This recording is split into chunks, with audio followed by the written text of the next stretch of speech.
Welcome to episode 1 of the Career Backups podcast. Well, I don't really want to call it a podcast because I've tried those in the past. I want to shoot the shit, basically, with my good friend and former roommate in college, Noah Presnell.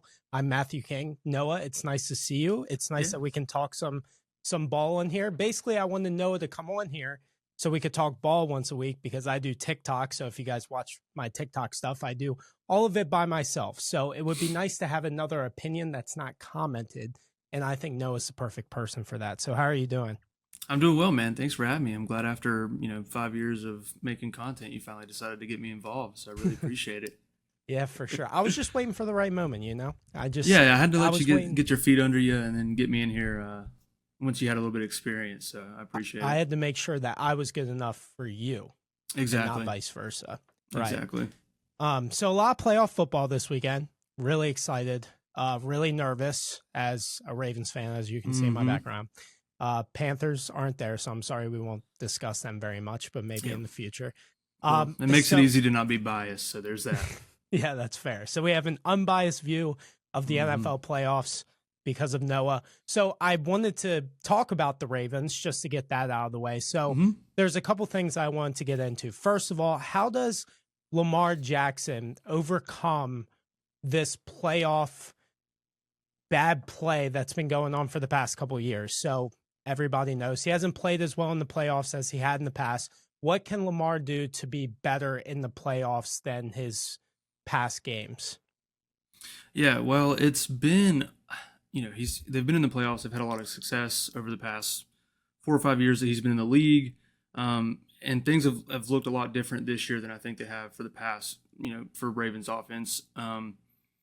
The game you guys lost to Tennessee a few years back, like Lamar looked pretty bad. Last year, I don't think that was necessarily the case. I know a lot of people wanted some coaching changes, and you got that in the new OC after abandoning the run in kind of the first half of the game. I don't really think we see that this year with Derrick Henry on your team. You have a much more established star that you can hand the ball off to. And not only that, but the passing game this year, the scheme has been phenomenal. They lead the league in separation by like a large margin. It's like a yard. Open receivers are open by like 3 yards. Right. So I think with the continued success of the run game and how well the scheme has worked for you guys this year, especially against a division rival, I think Lamar honestly looks fantastic in this first game. As much as I don't want to say that, I'm honestly not concerned in this first matchup with how Lamar Jackson himself will look. Yeah. What are your thoughts on it? Yeah, I kind of agree with you. I think everything's different now than it has been in the past. I don't think Lamar has to be Superman, and I don't think he has to carry this offense anymore. I think adding Derrick Henry, you got him for these moments. But what I think about Lamar and his past playoff experiences is I think he just wasn't loose. Like he wasn't it seemed like he was an entirely different player. It always seems like that he's always uptight, always trying to make the play before it even happens. And he admitted that throughout the week. I don't know if you saw that, but at the podium, people asked him, what do you think happened? And he's like, I'm uptight. I tried, to throw the ball to where it's supposed to be a second earlier than what it's supposed to be. So I just think that Lamar just needs to loosen up. And when he does that, he's the best player on the football field. When he's uptight, like he has been against Pittsburgh, you've seen it against Pittsburgh. It's like the exact same thing. But when he overcomes that, which I think he did with Pittsburgh this last time out, beating them by 14 points this time. So I think now he's kind of gotten over that hump. And I think it's good that he's playing in the wild card because I truly think that this time is going to be the time where he can get hot at the right time instead of having to sit for a bye week and that. So I really think it's just the experience in the past and him loosening up and knowing that it doesn't matter anymore. It's either win or go home. You've gone home every time, and now you have a chance to redeem yourself. So I think that's the main thing. But you did mention that you don't think there's a chance that the Steelers can actually win this football game. Man, I think the Steelers were kind of the opposite of what you want going into the postseason. You kind of want to – you're going to have some issues early midseason, and then you kind of hit your stride by the time December rolls around, and they've kind of done the opposite. I think with Justin Fields playing the first 4 or 5 games of the season, so Russ kind of came in. No one had film on him in this system. I think now people are kind of figuring that out. Their defense hasn't looked as great as they did at the beginning of the year. So they've kind of been. It reminds me of the Eagles last year. It's like, oh, they're still a good football team, but they've lost 5 of the last 6. So Right.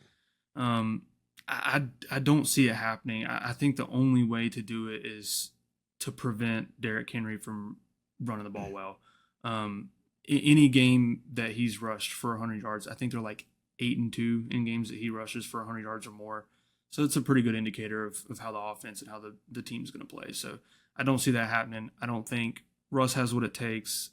George Pickens hasn't been healthy really this kind of back half of the year. So I don't see the Steelers offense being able to keep up with what the Ravens will be able to do. So Yeah, I think the only way that Pittsburgh wins this game is by getting turnovers. That's how they beat Baltimore every single time. If you look at the first matchup, they had 2 turnovers, a Derrick Henry fumble on their side of the football field, and then an Isaiah Likely fumble on Pittsburgh's side of the football field. So, or on the Ravens side of the football field, excuse me. So, putting Pittsburgh in positions to score easy instead of making it more difficult will make it much easier for Pittsburgh to win this game. And also, the last time that the Steelers won, you had some missed kicks. So I think a lot of things would have to go wrong for Baltimore, Right. like we saw that first time, and that was only a 2-point win.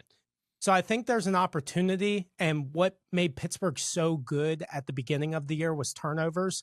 And I think that's why Russell Wilson looked so good in those games, is because the defense was setting him up in such great positions on the field. It kind of made it easy for them to score more points. So I think if the Steelers do that, they have a chance. I don't necessarily think they don't have a chance, but I think it's going to be really difficult for them to stop Derrick Henry. And we saw that last game. And unless they can do that, unless Derrick Henry fumbles like he did last time, I don't see an opportunity for them to win that game. You're asking the defense to force turnovers on the quarterback who threw 4 picks this year, and Derrick Henry who fumbles probably like 4 times his entire career. So like it's just not likely. It's not very likely. Right, exactly. And speaking of about Russell Wilson, looking ahead to the future with the Steelers, because we both agree that Baltimore is probably going to win this game, and let's say it's by a wide margin. I predict, my score prediction, I know that we're getting into that, is by 20 plus points. So let's say that happens. So let's say that happens. All right. What do the Steelers do with Russell Wilson? Because if you keep him, like, how much is he worth? And like, do they go to the draft? Because there's not many good quarterbacks in the draft. So what would you do if you were Pittsburgh? I mean, I think it depends. He's 37 now. He's on a fairly cheap deal. If anything, Mike Tomlin has proven that he can win without a great quarterback. I mean, they've had Justin Fields look great at the beginning of the year, and people thought he was going to be a backup for forever. Kenny Pickett, they won games with him. So I think Mike Tomlin kind of has this thing where he doesn't need that superstar QB to get to the playoffs. I mean, winning is a different thing. I think Russell hit the market again. We'll see him somewhere else, someone desperate for a QB that doesn't have great draft position. I don't see them running it back with him. I don't think later in the season their passing game has looked a little bit better, but I don't think it's enough to really be like, okay, we're willing to shell out. He's probably asked for 8 to 10 million. Yeah, this I next would say year. he's around that. Yeah, and I just don't think he's worth that right now. So I think we'll see Russ in another uniform once again next year, but who knows? Yeah. I personally, this might sound crazy, and I've gone back and forth on it. I think it would be smart for Pittsburgh to bring him back, because I think his price at one point earlier in the year when he was tearing it up, we were talking about him getting a 3-year, $60 million deal, like $20 million a year. I don't think he's worth that now, and I think he knows that, and he doesn't really have any leverage. And I think Pittsburgh kind of rejuvenated his career, I would say. Like, he's got more confidence. And I think Pittsburgh, they're in such a weird position. They're in quarterback purgatory where they can't draft somebody because they're not high enough. So, and you have to re-sign. I think Justin Fields, he might be on his 5th-year deal this year, or maybe it's next year. He's up for free agency, I believe, this year. Yeah. So to me, I think they should keep both of those guys and give it a try again. You have a second season with Arthur Smith. I think that maybe if they can incorporate more, the passing schemes are insane to me because Arthur Mm-hmm. Smith is either doing the deep ball or checkdowns. There's no Yeah. like in between. There's no other routes in the route tree for him.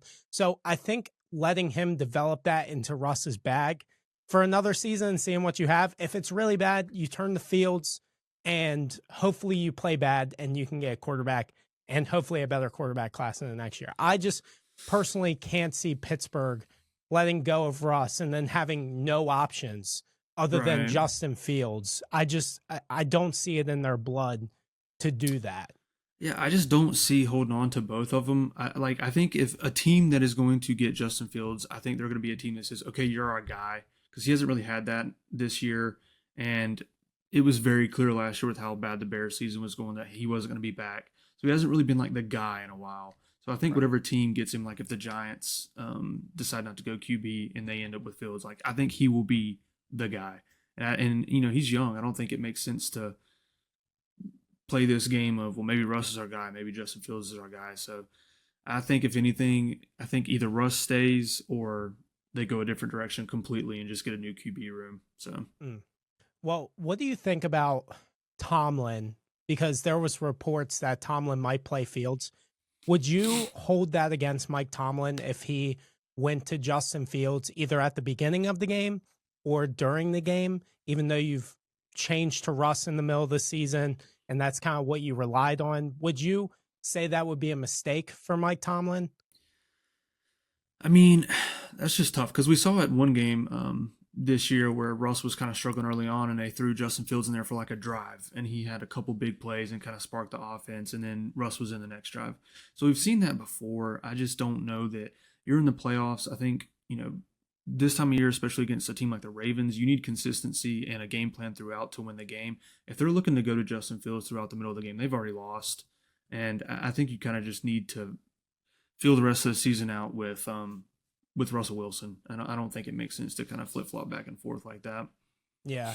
The only thing, and also somebody else said this, and I wish I could shout them out because I don't want to take credit for this, but someone said that it kind of helps Baltimore if Justin Fields comes into the game because one, the Ravens have the perfect guy to practice against Justin Fields, literally a better thrower of the football. And they're arguing, I mean, to me, Justin Fields is one of the best running quarterbacks in the NFL. Yeah, you could argue sure. he's right next to Lamar. Like he is that dynamic in Yeah. that sense. And he brings a spark to the offense. But knowing John Harbaugh and knowing that coaching staff, I know that they're preparing for both guys. I think it would be, I'm kind of with you. I think it would be a mistake. One, you're turning on your quarterback mid-game and basically giving up and saying, Russ stinks. We made a mistake. It is what it is. Yeah. I just don't think that Tomlin will take that risk, and they're just not a organization who changes quarterbacks or makes like Tomlin going to Fields in the middle of the year or going to Russell in the middle of the year when Fields was the starter was crazy to me. Yeah, I hadn't never lost a thought he game would do yet. that. Yeah, it was Undefeated. absolutely wild. Yeah. Yeah. So, and then I did have one take. I want to bring this all back to Mike Tomlin to finish Okay. off about this game. Is my take with this game is I think this game will decide which head coach gets fired. So I think if Baltimore loses, I think John Harbaugh's out. And I think if Pittsburgh loses, I think Mike Tomlin's out. And the reason why I say that is because, one, I feel like both teams are kind of stuck in this place where they haven't won many playoff games. John Harbaugh has more recently last year. Mike Tomlin hasn't since 2016. But, you have Baltimore on one side who has two of the best teams we've ever seen offensively in the past 2 years fold in the playoffs. And there's been, different offensive coordinators, different defensive coordinators. But one thing stays the same. It's Lamar Jackson and John Harbaugh. And you can't get rid of the guy who's worth $250 million. You got to figure it out. And on the other side, you have Mike Tomlin, who hasn't won a playoff game since 2016. And the downfall, the way that the season ended makes it way worse. You're on a 4-game. It would be a 5-game losing streak at this point. I just feel like that maybe you restart and try to maybe tank or try to get the quarterback and maybe let Mike Tomlin run his course, he's going to get picked up by another team. So is Harbaugh. Immediately. But, sometimes relationships, they just, kind of drift away from each other. So I just feel like we're in that situation with both of these guys. I think they're similar situations, but for different reasons. Like Mike Tomlin's issue has been, well, his whole thing has been he's kind of overperformed with lesser talent. That's kind of been his thing. Like every year people are like, oh, the Steelers are taking a step back or whatever. They're going to finish last in the division. And then there they are, and they're in the hunt for the division, and then they're in the wild card and they make the playoffs. And it's always with talent that on paper you're like, how is this even a playoff team? Right. Now, do you fault the GM for not giving Tomlin the talent, or do you fault Tomlin for maybe picking the guys? That's stuff on the outside, like we just don't know. Like I don't know who has more pull when it comes to draft or free agents and that kind of thing. So I think for that reason, if I'm an owner, it's very hard to get rid of Mike Tomlin. Coming from a Panthers fan, I've seen rotation at coaches, and coaching hires are probably as bad as first-round draft picks when it comes to, like, we don't know how this is going to pan out. Harbaugh's issue, on the other hand, is, like, kind of the opposite. He's kind of underperformed with more talent in terms of, like, quarterback position, Andrews when he's been at the top of his game, and outside of this year, statistically a defense that has performed really, really well. I just, again, this is coming from loser perspective. I've went from Matt Rule. That's the perspective I want. See, we come from a perspective. I think Ravens and Steelers fans come from a perspective, and I've told you this before, where we're blessed and we're definitely more antsy to get rid of people because we don't go through that. Like we know the organization won't rotate them. So we're kind of, not as patient, because even though the patience usually works and you're like, oh, we need change, we never get change. Yeah. So we're not impatient when we don't see results over the past couple of years, even though you have stability. So and I was saying that about the Raiders. I was saying that about the Raiders. Actually, I made a video about that today, is that I think the Raiders have had the most head coaches in the NFL since 2000. They are still paying John Gruden. They're still paying McDaniels. They're paying John Gruden to go make a podcast. Yes, and now they're going to pay Antonio Pierce. And I'm just like, dude, you have to have some sort of stability, even if it's not a good head coach. Like, I understood why the Bears didn't want to get rid of Eberflus until it was like, you can't. You can't. It's like, you have a rookie quarterback, you need stability, so it's very important.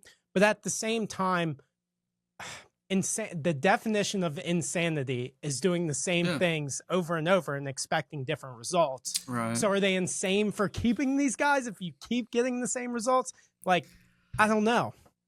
I don't know, man. I had to sit and watch Matt Rule go through 2 5-2 seasons and on his way to another 5-2. Then I had to watch Frank Reich come in and suck. And now we've got Dave Canales, who was, another 5-win season. So I just have a different perspective of, if my teams are winning and consistently top of the league in either defense or offense, I'm keeping those guys around. But to each their own. Yeah, but you're from a different perspective. So I completely understand why you might say that, because you would hire Mike Tomlin in a heartbeat, or John Harbaugh. Panthers fans were clamoring for Mike Vrabel. I was like, dude, it would be a good hire. But Dave Canales, I think, is doing a damn good job second half of the year. All right, let's change course to my favorite game probably of the weekend. Really? No, I'm Ravens. Yeah, for me, because it's very interesting. Vikings versus Rams. Okay. So we have a 14-win team. With Sam Darnold at quarterback, that is the 5th seed, not the number 1 seed, going against the Rams, who kind of were in the worst of, I wouldn't say the worst division in football, but it was one of the worst. So they kind of won by default, in a sense. They had to beat Seattle, but they technically won that division before that game. So what do the Vikings need to do to win this game? Because I see a lot of people favoring the Rams because maybe they're at home. I'm not on the same page as that. I think this is more of the Vikings should be favorites here, and I think they're the better football team. But since so many people think that's the other way around. What do you think the Vikings have to do to win this game? Throw the ball to Justin Jefferson. I mean, Easy I stuff. like. I think it's that simple. I mean, like they have one of, if not the most dynamic receiver. We'll leave the Chase and Jefferson debate for whatever, but I mean, you have a guy like that, you got to get him the ball, whether it's Sam Darnold or Bryce Young or Marcus Mariota throwing the ball. Like, feed him the ball. Their defense has also been outstanding this year, and if there's one thing that's inconsistent with Matt Stafford, it's turning the ball over. Yep. He'll go games in a row where you're like, this dude is a Hall of Famer, and then you're like, is this Nathan Peterman playing? Like, I don't even know. Like, bro's thrown 2 picks and 6 passes. What's going on? And it's always in the red zone too. It feels like It's every the single worst time ever. They're either like on their own one or on the opponent's one. Like, I it's would the love worst to know times. the statistics on that. I wish we could dig deeper into that because that would be interesting. Yeah, well, I mean, we've seen it all year with the Vikings, and it's kind of been Sam Darnold resurgence, but he's just found a good system for himself. The offense has been good with Kirk Cousins, with him. I mean, we had the Pastronaut last year thinking that the Vikings were going to be a good team late in the season. So I had him in forgot about that. I had him in fantasy, bro. I needed He him disappeared. to perform. Yeah. So what's been the difference maker this year is that their defense has been much better in past seasons. I mean, they were in shootouts and Kirk Cousins was having to throw 500 yards and 4 touchdowns, and they're not having to do that. And with Matt Stafford's inconsistency sometimes, I think they'll get him to turn the ball over 1 or 2 times. And I think this will probably be one of the more boring games to watch. I think the Vikings win this one pretty easily, to be honest with you. Wow. Yeah, I mean, now that I think about it, maybe I'm kind of on the same page as you. Going and looking at the Vikings defensive statistics this year, like they have been unreal. Whoever Yeah. doesn't hire Brian Flores, who needs a culture change, I know that he had a rough time in Miami, but Yeah. a tough town would definitely fit him, like Detroit with Dan Campbell, I feel like. Mm-hmm. But he's been awesome. I mean, they're third in EPA per play on defense. They're 7th in EPA per pass. You kind of have to, for me, Sam Darnold going into his first playoff game, we saw how he played in technically a playoff game last week for the number 1 seed. Yeah. And it was terrible. It was Mhm. awful. And I think part of the issue was that the Vikings defense did not play well. They did Yeah. not step up to the plate when the offense was not humming and Mhm. turn the ball over. And I think I'm on the same course as you. You just have to force the Rams to play from behind. So I think Mhm. the Vikings starting off hot, defensively getting some stops, putting Sam Darnold in better positions to make it really easy on him and just build a decent lead, a 14-point lead, and you lean on your defense. And you're forcing them to throw against one of the best passing defenses in the NFL. I think that is the key to win. And that's why it surprises me that so many people are taking the Rams in this game. I am so lost at what makes people think maybe it's the Sam Darnold It's versus Sam Matt Darnold. Stafford. It's 100%. But we're looking Sam at Darnold but and we're looking Stafford. at the Rams against the Vikings, and if you put them on paper side by side, like the Vikings are the worst matchup for the Rams because the Rams rely on Puka and Cooper Kupp and that passing offense, and when they don't have that, they're not going to perform well. So I'm very lost on it. Yeah, I mean, I think it's, if you look at like the Ravens and the Chiefs, it's Mahomes and Lamar, regardless of how kind of down their offense has been this year. People are going to be on the Chiefs. I think it's the same thing. It's Matt Stafford. He's won a Super Bowl. He's a Hall of Famer. They've got Puka. They've got Cooper Kupp, Kyren Williams. They've got a ton of weapons, even though he hasn't been that efficient this year. But so I think that's why people are on it. I don't think this will be a good game. I think the Vikings win like 10 plus. I think it's pretty easy for them. So I'm just excited for the fact that the Vikings are such a fun team to watch. Like, they really are. And the Rams, when they're on, like they are really fun to watch. So that's what I'm kind of hoping for. When Matt Stafford and Puka Nacua are on that level, there's nothing else I want to watch. That's like prime time TV. But so let's say the Rams do beat the Vikings. Okay. What do the Vikings do about Sam Darnold? Because I'm kind of on the train of why would you keep him if you drafted JJ McCarthy? But I'd love to hear what you would do in this situation if you were the Vikings. Yeah. Again, I've been through QB purgatory. as a Panthers fan. Like if you have someone performing at, and not even like, okay, he's thrown for 3,720. Like if it wasn't Sam Darnold, I think we'd be talking about him in like MVP talks. Like I know he's been kind of thrown around, but like that's the kind of season it's been in. Comeback player of the year, one of the better teams. He hasn't been the most He's been valuable better than, player on this team. He's been better than Goff. He's probably been. Yeah, but Goff's not in that conversation for the same reason. I'm telling you, if it was a different name, if Matt Stafford was playing like that, if Jalen Hurts was playing like that this year, I'm telling you, I'm not saying he would win. I don't think he should win, but he'd be in that 3 to 4 vote range, I think. Anyways, you can't risk that on an unknown. Like it'd be different if maybe they had an injury and Sam was the backup and he came in, they had a starter for 3 years, like Jimmy Garoppolo in New England. Like Tom Brady gets hurt, he goes out, Jimmy comes in, plays really well. There wasn't even a thought if Jimmy Garoppolo was going to be the long-term answer in New England. It was back to Brady. It'd be different if it was kind of that scenario, but you're talking about a rookie who will be on his first year, basically.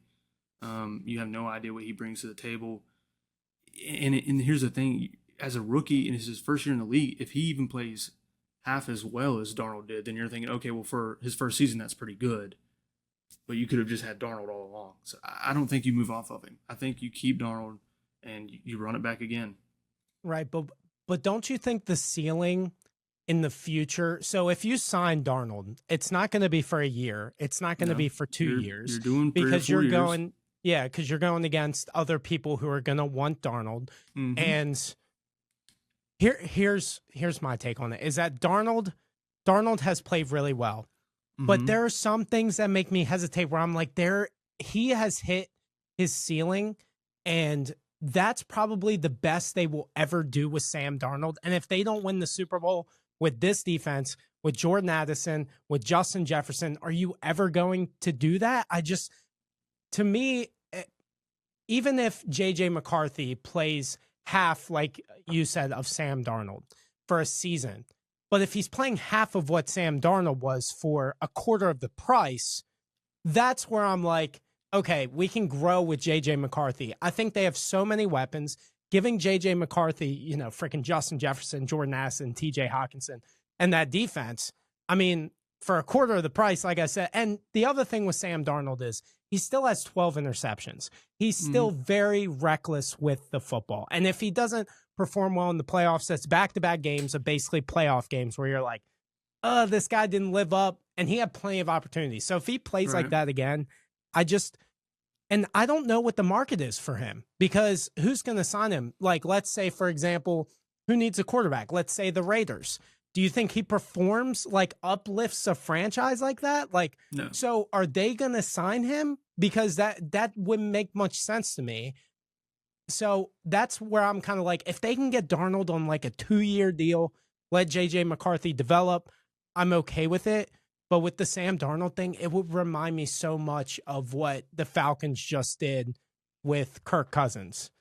So, I mean, he's not coming off an Achilles at 57 years old. It's a little different. He's younger, much younger, and he's a much better. He's only 8? I think he's the same age as Lamar Jackson. Yeah, like it's insane. So, and Pat Mahomes. So, I mean, I don't know.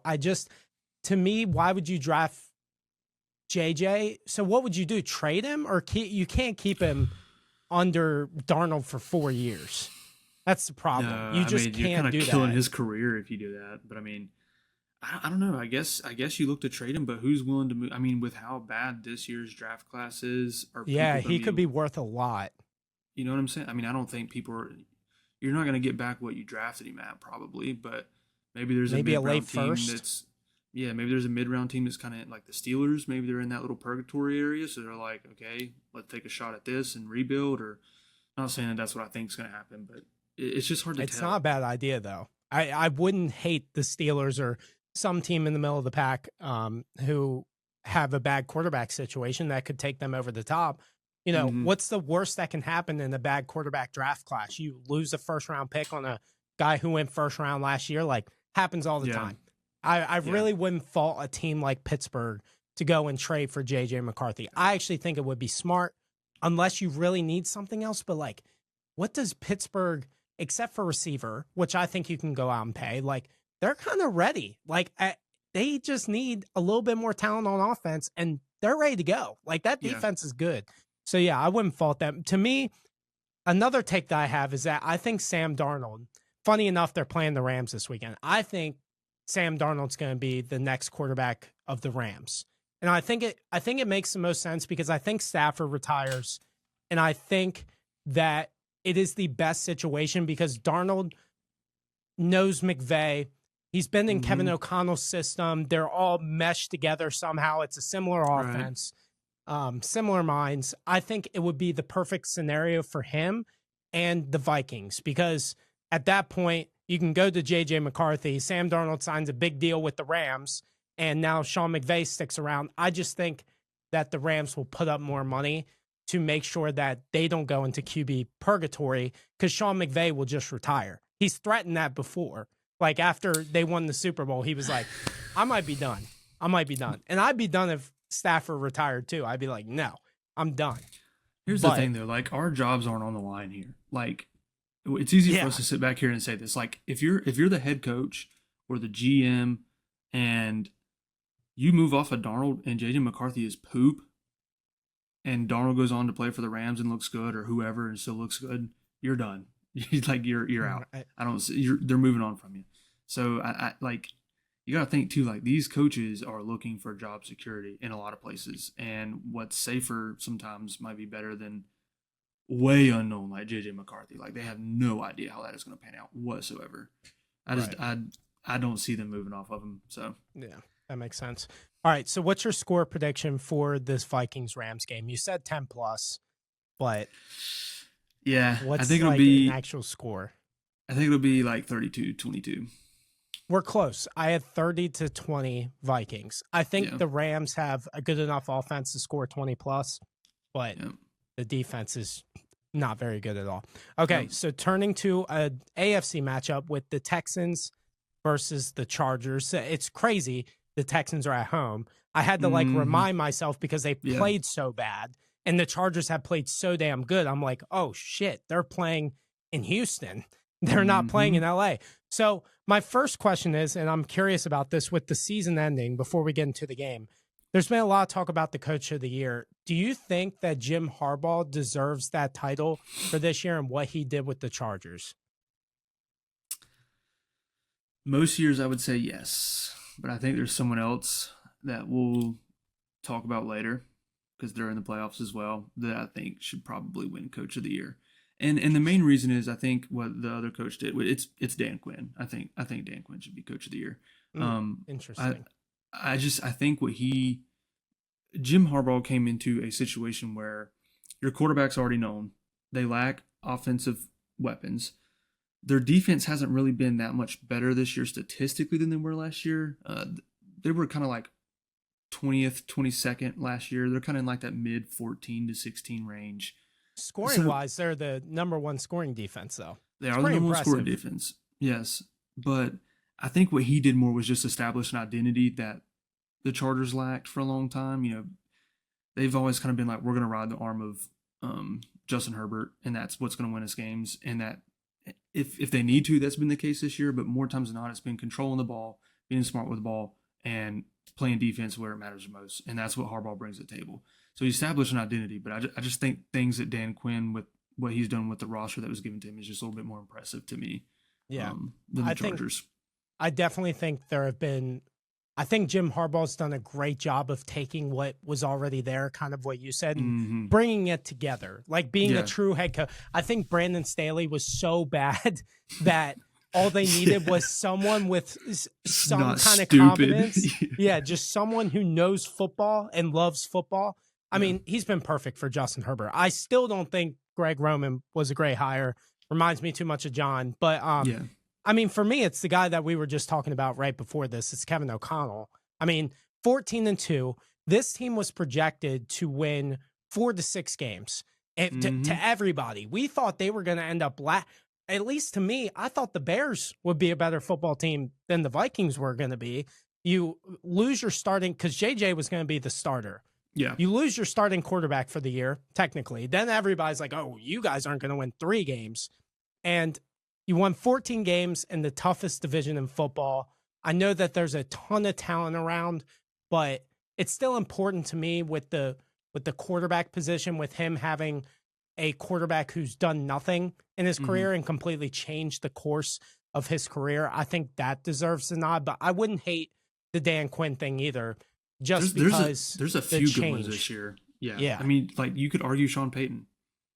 Yeah, you could. I don't think he should, but you could. There's a lot of good nominees this year, but Yeah, it's funny because sure. Coach of the Year is always kind of tied to like almost like comeback Coach of the Year. Like, it's almost always like Yeah. who was bad last year and is like kind of good this year.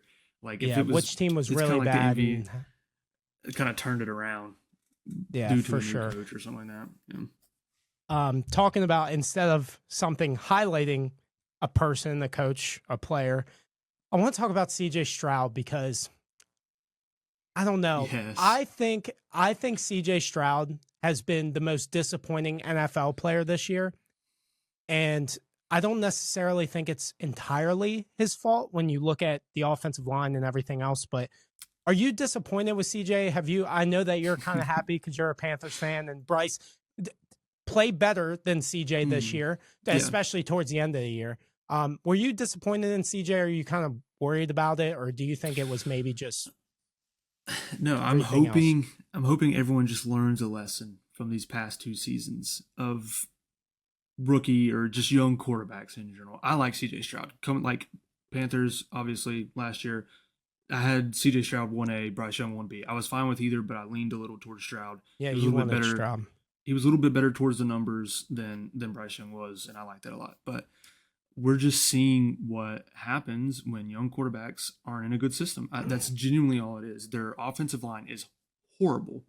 It is horrible, and I know he's been bad. He's been way less accurate than he was last year, but it's in his head. It's in his head. It was the same thing early in the year this year. The Panthers actually have like a top 7-ish offensive line this year. First 2 games of the year, Bryce Young's running around. He has no confidence in his offensive line. Sits a few games, watch Andy Dalton work the pocket, comes back and he's good.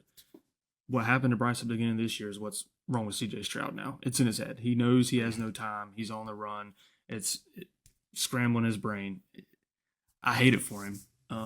It makes me feel a little good because everyone was talking about Bryce Young being the bust of the century. Yeah, it is really weird how it kind of flipped. Like, exactly. Yeah. I mean, Bryce did not have the year that CJ had. No, but by no means. He was way better with a better offensive line, and now you see the complete opposite, and it's like, oh, well, maybe Bryce wasn't as bad as what we thought. Maybe CJ wasn't as good as what maybe we just don't know. But yeah, I mean, he was sacked the second most, only behind Caleb Williams, who I don't know if he broke the record or he was close Bryce for Young a rookie quarterback. The record. Well, maybe I think he was close. Yeah, he was very close. You know, they missed Nico Collins for half the year. They missed Stephon Diggs for basically the entire year. But what does worry me, and you kind of changed my mind on this by saying it's kind of in his head, because when he played the Ravens and when I've watched him in some games, it's like his completion percentage this year is 27th in the NFL. That has nothing to do, to me, that stat, with like offensive line play or like whatever it is. I just think that, like, if you're inaccurate, you're an inaccurate quarterback. Mm-hmm. And he's 28th in EPA. I know you hate that stat. Love the stat. And 25th in QBR. I know we both are kind of iffy on those stats. Yeah, but he's at the bottom of the league for every passing statistic that has nothing to do with the offensive line. So maybe you're right about the fact that maybe it's in his head now and it's kind of getting to his mechanics. But it is just surprising. Like, he cannot... Like, some of the throws that he made last year, he's not even coming close to making the same exact throws. It's really alarming, but like you said, maybe the offensive line is the most important for a rookie quarterback instead of the weapons that everybody talks about. It is. I mean, like, it's to have confidence to sit there and to make reads, because that's the hardest thing about coming in as a rookie, right? The game is so much faster than it was in college. So you're having to sit there and make pre-snap reads. You're having to sometimes go from your first option all the way down to your third or your check down. So it just happens a lot faster. And to not have that time and in your head to know, okay, I've got like 2.2 seconds before I got a 300-pound man like chasing me down. It's just different. I mean, people were saying last year that, Bryce had those worst statistics like in NFL history, not even in the league. Right. And he wasn't, top of the league this year, but the last 8 games, you were like, okay, he can play football in the NFL. Right. I think we'll see the Texans do similar to what the Panthers did last year. They'll invest heavily in the offensive line this year, and I expect C.J. Stroud to be just fine. He's shown it. You don't have a season he had last year without being able to play in the NFL. Yeah. Flukes like that don't happen. They also had injuries on that offensive line this year that really hurt that they'll get back. But I agree. I think maybe there was just so much expectation on the Texans this year. And I said that before the year. I said, I'm not a big believer in the Texans being the Super Bowl contender because when you have those high expectations for a young quarterback and a young head coach, if you go back in history in the NFL, it usually never works out. They always underperform because you're putting them on a pedestal and they expect it to be easy because of how easy it came the first year. But how can the Texans win this game? They got a playoff game. They've looked like crap. And the Chargers are 2.5-point favorites, 3 at some places. And I'm thinking to myself, God, I'd give the Chargers 5. I was thinking 4.5. Yeah. Yeah, 2.5. I know they're on the road, but the Texans don't have no offense, Texans fans, but not the greatest home crowd environment in football. Yeah. I don't know, man. It's really hard. The only thing that I can think of is they get turnover. Their defense has been great. The only thing I can think of is they cause turnovers. Offense somehow finds rhythm, and they stop the Chargers run, and that's pretty much it. That's so all. A lot of things have to happen. Yeah, a lot of good things. Another thing we're not seeing now is the Joe Mixon hype at the beginning of the year. He was kind of looking like the best offensive weapon in the league, and that's kind of tapered down. I think they relied on him heavy in the pass game. So it's just it kind of just falls on C.J. Stroud, to be honest with you. I think if he plays smart football, he doesn't have to throw for 350 yards to win this game. I don't think the Chargers really score more than about 21. Yeah. So I think if he just plays smart football, takes care of the ball, they'll be fine. And I think they have a chance to win. That's probably the reason the line is so small, is just because I think it's going to be a low-scoring game. Yeah, I do too. Score prediction, which we're on here now. We have to do them. I hate doing them because you never hit. But no, you never hit and you get clipped. Yeah, exactly. Stupid. So if it's really bad, if Baltimore loses, it's going to look really bad. Oh, yeah. And I would be the one posting it on TikTok. Yeah, exactly. He's going to be like, hey, let me get that video real quick. Yeah. I have 20-17 Chargers. I think it's low scoring and 3 points. That's not far off. I had 21-17. So we're really close. 1 point. We're really off. close. Wow. I think I don't see it being a high scoring game, which I think plays in favors for the Texans, honestly, because I think if it was, they wouldn't be able to hang around and compete. So we'll see how it goes. I agree. One more question about the Chargers, because I found this interesting. Okay. And you might find me crazy. Is it a looking ahead, because we both think they're going to win this game. Mm-hmm. So I want to state this now before next week. Is there a realistic chance that the Chargers can beat the Chiefs? And the reason why I say that is because Mahomes, first of all, they're a division rival. I think it's a bad matchup for Kansas City just because, one, it's a divisional rival. 2, Mahomes versus the Chargers this year has been horrific. He has an 88 quarterback rating, 65% completion percentage. He's been pressured 29 times in 2 games and sacked 6 times. And they're having issues with their left tackle, with their tackle play. I personally think if I was the Chiefs, I'm rooting for the Texans to somehow win this game so I don't have to see them again. Yeah, I mean, if I'm picking between the Texans or the Chiefs or the Chargers, I'm wanting to play the Texans as well. But I think, if I were the Ravens or the Bills, I would be more scared of the Chargers than if I was the Chiefs as the Chargers, because the Chargers and the Chiefs play very similar games this year. The Chiefs offense isn't as explosive as it has been. So to me, they both play the same game. It's just that the Chiefs played a little bit better, and they have, Patrick Mahomes as quarterback. Right. So when you need those late game points, they're there. I wouldn't sweat it. I mean, I'd rather play the Texans than the Chargers, but I'm not shaking in my boots either.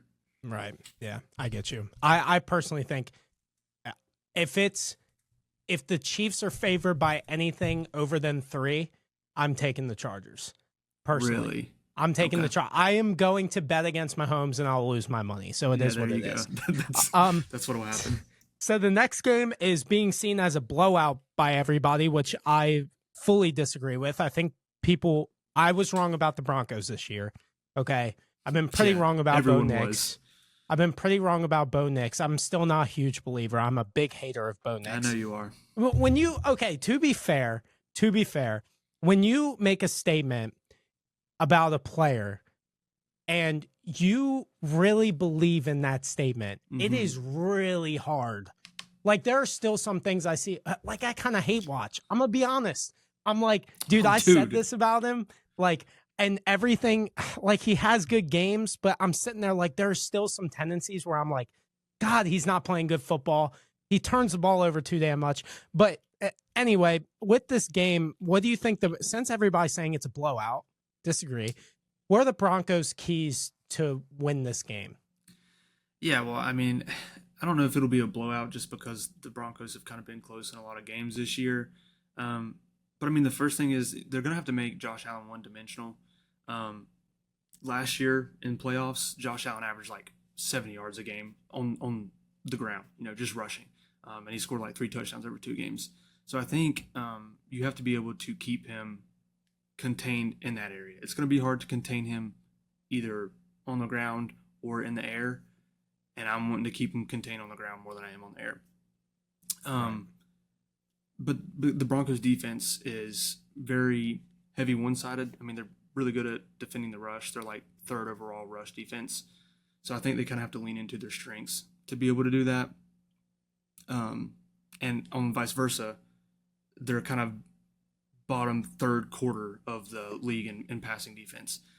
So it's like, okay, do we kind of want James Cook and Josh Allen running all over us, or do we want Josh Allen trying to throw the ball to no 1,000-yard receivers, no really truly dynamic wideout ones? I'm wanting Shakir to beat us more than I am Josh Allen and James Cook combining for 200 yards on the ground. But at the end of the day, it's going to come down to Bo Nix. That's really what it is. They don't have a rush game. I mean, their run offense is terrible. I think their leading rusher has like 500 yards. Right. So, they can't depend on their defense to step up in the rush game to do well. Bo Nix averaged like 32 pass attempts this year. So he's going to have to play smart, take care of the ball, and there's a chance he's going to have to score 28-plus points to win this game. So yeah, Sean Payton was not scared to throw his rookie into the fire. I mean, what is he, like 30? Bo Nix? I'll be like 30 years old now, something like that. Yeah, it's 7 years of eligibility. Yeah, something like that. I'm with you. I think it's just the Broncos. I mean, their defense has been fantastic. I think it's the best in football. First in the NFL in EPA per play, first in EPA per pass, 3rd in EPA per rush. I mean, they have put Bo Nix in a lot, and that offense in general, not to single out Bo Nix, in such good positions that I think they have to do the same thing. That's where here's the thing. If the Bills find a way to score a ton of points, it's not going to be close. No. Like, if you're asking for a shootout between Bo Nix and Josh Allen, it's not going to happen. Yeah. So the only way is to get turnovers defensively, which they've done a good job of doing that all year, getting 3 and outs, just getting more possessions, like being able to get quick possessions that you can turn into long drives and keep Josh Allen off the field as much as possible. I think that is the only way that they can win. But I do think that this game is going to be a lot closer just because of the defense. I don't think Buffalo's defense is very good. So no, I think it's just going to be like a point where you're asking Josh Allen to be Superman again. And I don't know, like if you can contain Josh Allen, which is really hard to do, like that's what I think the Broncos would have to do. I'm kind of with you. You kind of just have to not play their game and play close, tight, low-scoring football. I think that's the only way that they win. Yeah, it's not looking good. Did you see the Sean Payton bald stat? No. So since 2017, Sean Payton's record against bald head coaches is 30-12. Wow. 72%. Yeah. What? Yeah. So Who maybe comes up with that I stat? don't know. So maybe that's affecting the line a little. Maybe we give a couple hedge points to the Broncos there. Bald So head guy. I mean, is Sean McDermott like fully bald though, or does he have a little bit on the sides? Like, he's what's pretty damn bald for bald. you? He's pretty damn Does it bald. count? Are you fully bald if you have like the shaved head look on the sides, but you're No, bald on you're the bald. top? You're bald if you got Okay. if this part is Okay. bald, you're bald. Okay. Fair. I'm getting there. We'll get So there he might someday. make it. He might make it 31-12. Who knows? um, I mean, what do the Bills do if they lose this game though? I mean, like it's the same story. It's kind of like the Ravens. It's the same story every year. Hey, man, we were really talented, played really good. Josh Allen played his ass off. We still lose. Mm-hmm. What happens? I don't know what to do. It's tough. I was asking myself the same question because, like, as a fan, whenever something goes wrong, you always have like a scapegoat. You're always mad at someone. You know, it's like, oh well, our owner sucks, or the head coach is terrible, or our defense is putrid. I don't really know who. I mean, I guess we'd have to see how the game plays out. I don't know who fans will be mad at. Yeah. Do you want your head coach fired? Do you want McDermott gone? No, he's been pretty good. You can't be mad at Josh Allen. He's second or Been third best fantastic quarterback in the playoffs. league, especially in a year where everyone thought they were gonna take a step back. Yeah. I think I think it's, you've got a good young receiver. Um, it's one of those things where you've kind of got the offensive bones, but you don't really have that other player outside of Josh Allen. I think it's just kind of status quo. I don't think there's much you can do. You just kind of have to run it back, and I guess maybe hope other teams around you get worse, or you The Chiefs get worse. Hopefully, that's kind of what we're all hoping for. That's kind of what it is. Like, if you're in the AFC, it's kind of like, man, we got to play the best football game we've ever played in our lives to win. So, yeah. Maybe this is where I come on the other side of you from, okay. Panthers Ravens perspective is Okay. there's so much talk about Joe Brady getting a head coaching job and he's getting interviews left and right. Just knowing the Bills and what they did last year, they fired Ken Dorsey, went to Joe Brady. It worked. They became an 11-5, second seed football team, I think, last year, and they were hot. That change sparked them. They were so close to beating Kansas City. Mm-hmm. And part of the reason why they lost to Kansas City was Sean McDermott running the Make-A-Wish Foundation fake punt to DeMar Hamlin, which made no damn sense. Hey, we can't talk down on DeMar Hamlin, bro. I'm not talking down on him, but is that not what it felt like? It literally felt like you were giving the guy the ball. Like, why him? Like, so you can tell the story on ESPN 2 days later, DeMar Hamlin won the game. Hey, it was pretty impressive, bro. It was pretty impressive. It's impressive that he. Oh wait, whoops, something just popped up on my computer. Anyway, yeah, I mean, it's pretty impressive that he played. I mean, it's impressive every day, but like DeMar, like you could have done. I know they got more talent. Like, my God. Anyway, one more question for you about the Bills, and then we'll move on. Okay. Is the stat?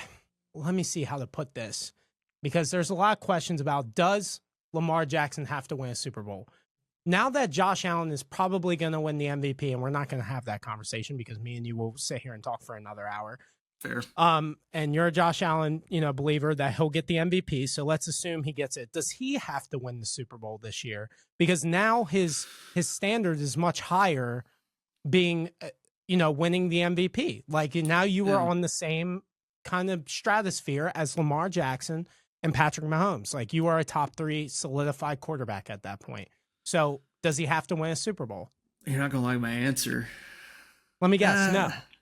It's not no. It depends on how he plays. I think that's the thing. I think the issue with Lamar is that he hasn't always looked great in the playoffs. Josh Allen has historically been like phenomenal in the playoffs against bad wild card teams. But yes, I mean, he's taken the Chiefs to the wire like twice now. But anyways, he's looked really good in those games.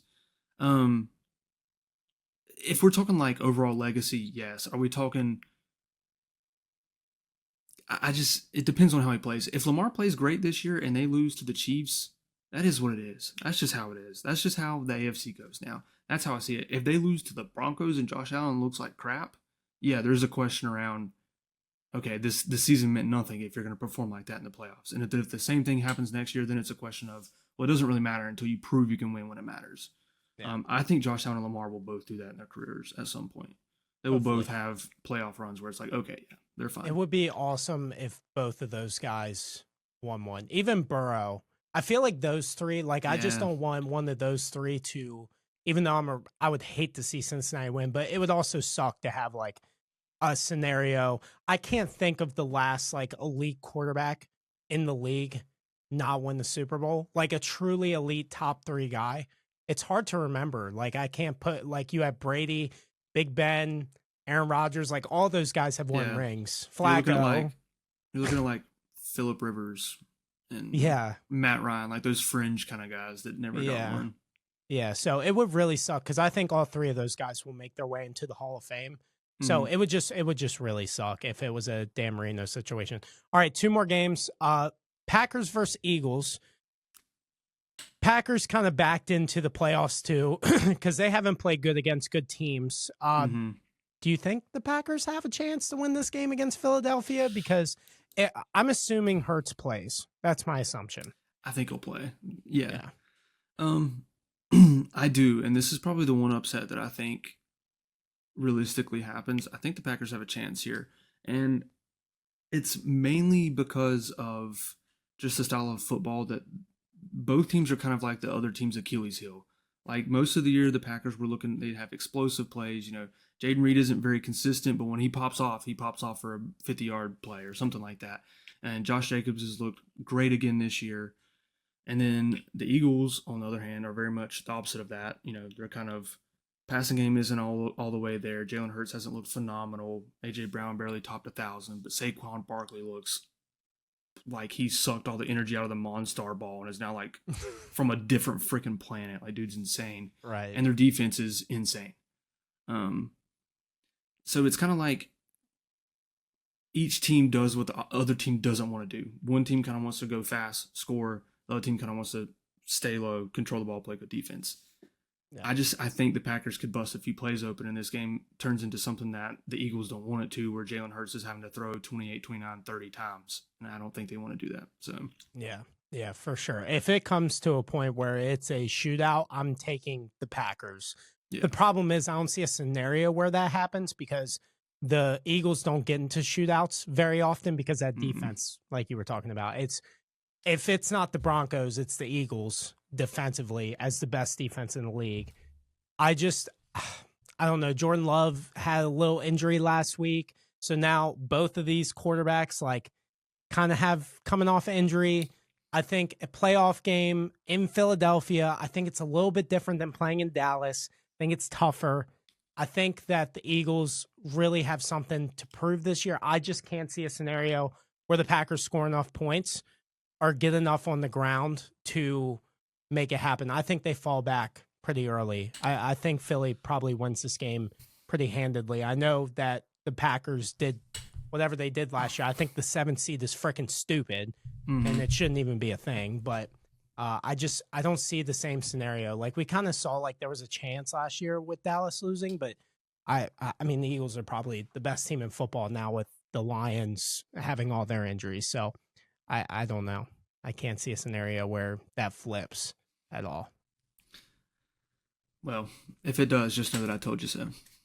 Okay. Fair. I mean, it was week one. It was week one. The game was close when they played this year, and Josh Jacobs carried the ball really well, but I just don't think they ran enough. Again, week one, things have changed, but Right. Yeah, it was a shootout in that game, and the Eagles did win, but it was week one, and the Eagles defense was horrific for like 5 weeks. So, yeah. Is Nick Sirianni gone if the Eagles lose to the Packers? Is that like it? Like that has to be like you know how the Eagles are. They fired Doug Peterson after winning a Super Bowl.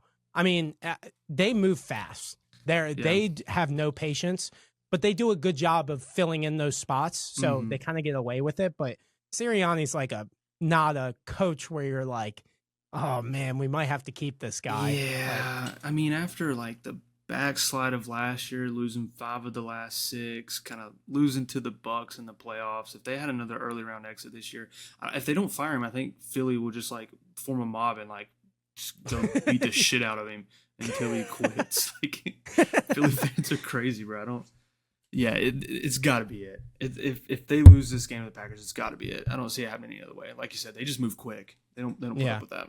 Yeah. I think that's what's crazy is we talked about stability, and I think they've tried to keep that with Sirianni. If they were going to fire Sirianni just out of being reckless, it would have been after last year, after one bad Mm-hmm. season. But now if you go in as the best team in the league, it's like 2 years in a row, like we got to move off. So the Eagles are a little bit different. Yeah, it's not like Sirianni is like a John Harbaugh or Mike Tomlin, what we were Yeah. talking about earlier. It's more of this is Nick Sirianni, who has hired bad coordinators. They had to get the owner involved or the GM. Maybe it was Howie Roseman. There was conversations about it that they hired Mm-hmm. Kellen Moore and Vic Fangio, and it wasn't Nick Sirianni. And then Sirianni had to apologize. And there's that dynamic with Jalen Hurts and Sirianni. And the only thing that can save that dynamic is going back to a Super Bowl or winning the Super Bowl. And yeah, I think if it's not the Eagles who say it, like the ownership, GM, it will be Jalen Hurts. It will be somebody in that locker room. You think he'll come out and be like, it's, you I think mean, reports will start coming out that players aren't happy and they're wanting him to move on? Or? I mean, it kind of came out last year. I mean, there was that whole thing with Nick Sirianni and Jalen Hurts, like not seeing eye to eye. Oh, like, yeah, that's right. They did have some beef. So I think that was a little bit of a warning shot by Jalen. That doesn't get out of the locker room. Like it just doesn't unless the quarterback wants it to get out. And Yeah. I think it was I personally think it was on purpose to send like a warning shot saying like, hey, I'm a leader of this team. Like you don't know what you're doing. And we have to fix it immediately. Maybe. Who knows? What's your score prediction for this game? My score prediction for this game is 24-21 Packers. Wow. So you are taking Green Bay. Yeah, no, I think You're backing it's it like up. I said, I think this is the one kind of upset, that we see this weekend. Wow. Yeah. Okay. I am going to take Philadelphia 28-21. So I'm kind of close to you. I think it will be close. I think it's going to be more close in the fact that I think Philly gets up like 28, 28-14 or whatever it is, get up by 2 scores, late touchdown by Green Bay. That's kind of how I see this playing. But yeah, I think Philly's defense is too good. Okay. One last game. Probably honestly a little bit more exciting than maybe what I was originally thinking. We got Baker Mayfield and Jaden Daniels. We got a guy who was a number 1 pick, got a guy who was a number 2 pick, and offenses that just are fireworks. I mean, what do you think about this game? Like, do you think that Jaden Daniels can perform well in his first playoff? Like, man, it's hard to say because like rookie quarterbacks are just kind of always like big question marks. No matter how good of a season they had, like historically, C.J. Stroud didn't look fantastic against the Ravens last year. Mac Jones, his rookie year, didn't really look good. Yeah, did not look good at all. You go back to like Andrew Luck, he threw for a lot of yards, but I think he threw the ball like 50 sometimes and only threw for like 250. So like historically, they just don't look great. But there's one thing, like Jaden Daniels' ability to like move the ball on the ground, I think is something that the Commanders should lean on.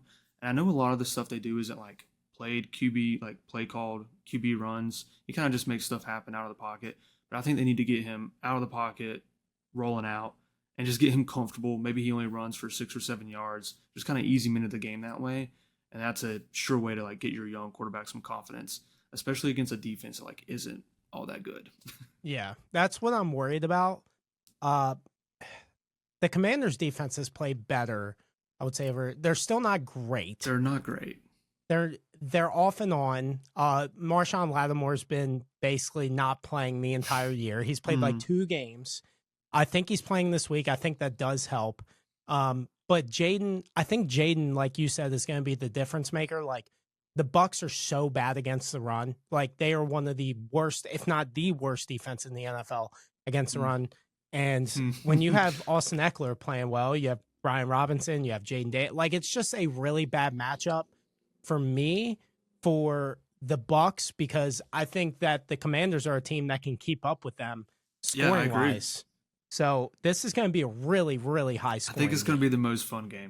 We always say that, and then this game will probably end up being like 14-6 or something. I know. It sucks. It does. What day is that? Is that one the Monday night game? Which one's no? That's Vikings Rams on Monday. I think. You just give me a thumbs up. Yeah. Dude, MacBook has like this new freaking thing, bro. God, that's so funny. They play on Sunday night. So the 8 p.m. game on Sunday. Oh, interesting. Really surprised Mm-hmm. they did that. Two like not big market teams, I would say. I think they think it's going to be fun, man. It'll just be points. Yeah, I'm surprised it's not Packers Eagles. That kind of surprises me. Everyone outside of the Eagles hates the Eagles. Yeah, facts. So what's your score prediction for this game to finish this first episode off? Hopefully we get one of these right. Yeah, this one's it. Score prediction 34-30 Bucks. I think they pull it out. Wow. I think veteran QB, a little bit more talent on offense with Bucky Irvin, Mike Evans. I think they just look a smidge better than the Commanders do on offense. In close games this year, there isn't a team that I would take over the Washington Commanders. They somehow miraculously win every one-score game, it feels like. I don't know what that stat is, but between the Hail Mary, the thing that happened against the Cowboys, like we'll just make it up. They're 3-0 in those games. Yeah, something like that. So I'm gonna take the Commanders in the close one. I'm gonna take it 30-27 Commanders. I think game-winning field goal for the Commanders to win this game. And that wraps us up for the first episode of, I'm still forgetting the name, Career Backup. The Career Backups. That's what we there are. It is. Dude, I spent like hours like making the logo last night. I think I just like burnt it out of my head. But yes, Noah, thank you for joining me. It was fun talking ball with you. Yeah, man. Fun to get all my thoughts out to somebody else instead of a camera right in front of my face. So for sure, bro. And hearing a different perspective, and hopefully we keep this up weekly. That's the goal. And yeah, so we will be back next week, and we hope you guys have a great rest of your week and enjoy football, and go Ravens, and go Thurs. Who are you rooting for? Who are you rooting for? Bills Lions would be a great Super Bowl. Okay, of course he's rooting for. He's a Josh Allen. Neither franchise has one. It would be cool, bro. That would be a cool Super Bowl. That would be a cool Super Bowl. That would be a cool Super Bowl. I'd be cool with that. All right, thank you guys, and we will see you next week.